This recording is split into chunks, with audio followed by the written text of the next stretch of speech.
বিসমিল্লাহির রহমানির রহিম। আশা করি মহান রাব্বুল আলামিনের অশেষ রহমতে আপনারা প্রত্যেকেই ভালো আছেন। আমি সাক্ষ্য দিচ্ছি যে আল্লাহ ছাড়া কোনো মাবুদ নেই। হজরত মুহাম্মদ সাল্লাল্লাহু আলাইহি সাল্লাম আল্লাহর বান্দা ও তার রাসূল। আসসালামু আলাইকুম ওয়া রাহমাতুল্লাহি ওয়া বারাকাতুহু। আল্লাহ শব্দটি নিয়ে এই পর্যন্ত কম গবেষণা হয়নি। এতে করে ইসলামী স্কলাররা এর একাধিক অর্থ বের করেছেন।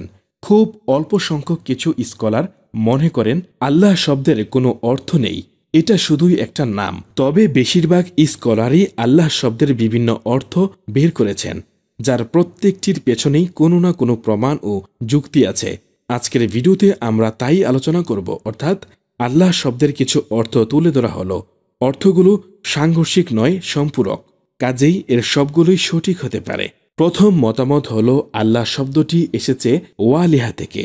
ওয়ালিহা শব্দের একটি অর্থ হল হতবাক, বিস্মিত হয়ে যাওয়া।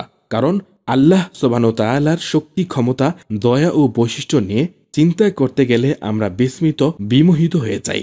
ওয়ালিহা শব্দের আরেকটি অর্থ হল প্রাণপ্রিয় কাউকে হারানোর শোকে পাগল প্রায় হয়ে যাওয়া। যেমন যে মা তার সন্তান হারানো বেদনায় কাতর হয়ে থাকে তাকে আরবিতে মোয়াল্লাহ বলা হয়।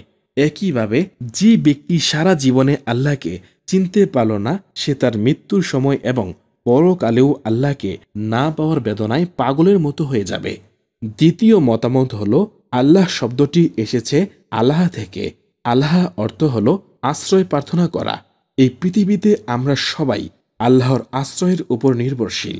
আল্লাহ আমাদের শ্বাসযন্ত্রকে চলতে হুকুম না করলে সে অক্সিজেন টানত না, হাতকে ধরার শক্তি না দিলে সে ধরতে পারত না, পাকে চলার শক্তি না দিলে সে চলতে পারত না। আমরা যখন আল্লাহর বাধ্যতা করি এবং এমনকি যখন আল্লাহর অবাধ্য করি, আল্লাহ না চাইলে তার কিছুই হতো না। এইভাবে আমাদের সব কাজ সম্পাদনের জন্য আমরা প্রত্যক্ষ ও পরোক্ষভাবে আল্লাহর আশ্রয় খুঁজে বেড়াই। আল্লাহ শব্দের দ্বিতীয় অর্থ হল প্রশান্তি অনুভব করার উদ্দেশ্যে কোথাও স্থির হয়ে থাকা। কারণ আল্লাহর স্মরণে একজন মুমিন যে প্রশান্তি পায় তা আর কোনো কিছুতেই মানুষের পক্ষে পাওয়া সম্ভব না। তৃতীয় মতামত হল আল্লাহ শব্দটি এসেছে লাহা ইয়া লুহু থেকে, যার অর্থ হল মর্যাদার উন্নয়ন করা। যে ব্যক্তি আল্লাহ বিশ্বাস করে সে ইহকালে ও পরকালে দুই জগতেই সম্মানিত হবে। চতুর্থ মতামত হল আল্লাহ শব্দটি এসেছে আলিহা ইয়াহ আল্লাহু বিমানা আবদাহা ইয়াবুদু থেকে, যেটার অর্থ হল সেই সর্বোচ্চ অস্তিত্ব একমাত্র যিনি সকল উপাসনা পাওয়ার জন্য উপযুক্ত। বিশিষ্ট সাহাবী ইবনে আব্বাস রাদিয়াল্লাহু আনহু থেকে শুরু করে আরবি ভাষার পণ্ডিত সিবাওয়েহ ইবনে কাসির সহ বেশিরভাগ স্কলারের মতে এইটাই সবচেয়ে সঠিক মতামত। এটি এমন একটি অর্থ যা আল্লাহর সকল গুণবাচক নামকে ধারণ করে।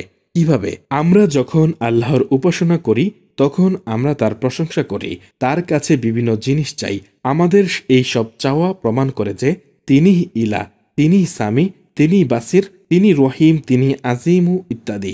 এর জন্যই আল্লাহ সূরা আরাফের 180 নং আয়াতে বলেছেন, সবচেয়ে সুন্দর নামগুলো তো আল্লাহরই, কাজেই তোমরা তাকে সেই সব নাম ধরে ডাকো। তো আজকের আলোচনা যদি ভালো লেগে থাকে তাহলে একটি লাইক করে অন্যদের জানার সুযোগ করে দিন। তাই ভিডিওটি অবশ্যই শেয়ার করুন। আল্লাহ রব্বুল আলামিন আমাদের প্রত্যেককেই যেন সুস্থতা দান করেন, আমাদের জীবনে যেন রহমতে ভরপুর করে দেন। আমিন। আসসালামু আলাইকুম ওয়া রাহমাতুল্লাহি ওয়া বারাকাতুহু।